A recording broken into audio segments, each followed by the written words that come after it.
Zack Snyder confirms the DC Extended Universe was never meant to be a traditional shared universe, like the Marvel Cinematic Universe. In the wake of the Avengers' overwhelming success, several studios attempted to launch their own crossover and team-up events. Naturally, Warner Bros. Developed a franchise for their stable of DC Comics characters, but the results have been far from ideal so far.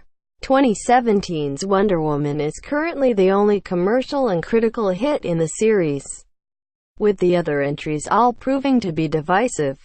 The burgeoning DCEU hit its nadir last fall when Justice League ended its run as the lowest-grossing effort in the franchise to date. Originally helmed by Snyder, the film went through several drastic changes when Joss Whedon took over for reshoots.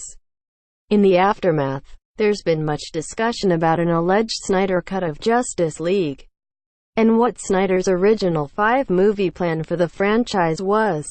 The director has been very active on social media, interacting with fans and discussing his DC films now.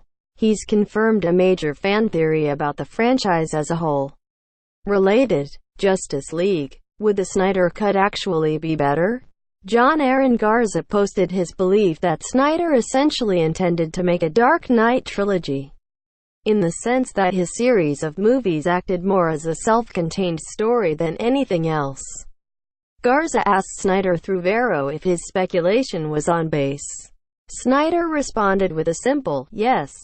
In retrospect, it isn't entirely surprising this is the case. Man of Steel commenced principal photography in August 2011, when the MCU was in the midst of its Phase 1 and people weren't completely convinced their ambitious plan would pay off.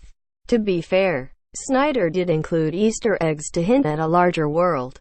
See the Wayne Enterprises satellite, the Wonder Woman photo. But these were more as hooks for other directors to craft their own standalone projects about other characters than indications all the DC movies were connected under one umbrella.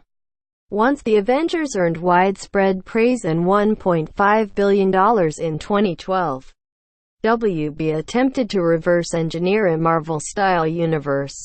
Their interference on Justice League has been well documented, but their mandates go back to Batman v Superman, which included the infamous scene where Diana Prince watches QuickTime videos of other League members. It's safe to say this initiative backfired.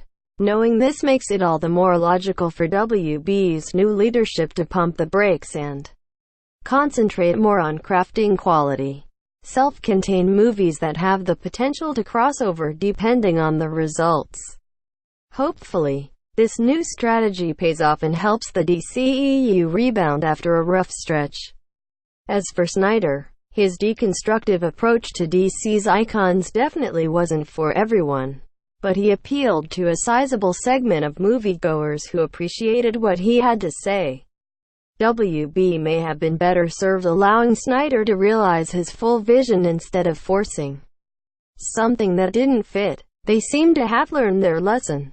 So here's to brighter and better days for the world's finest on the big screen. Source: John Aaron Garza. Tags: Justice League. DCEU looking for an AD-free experience on screen. Rant.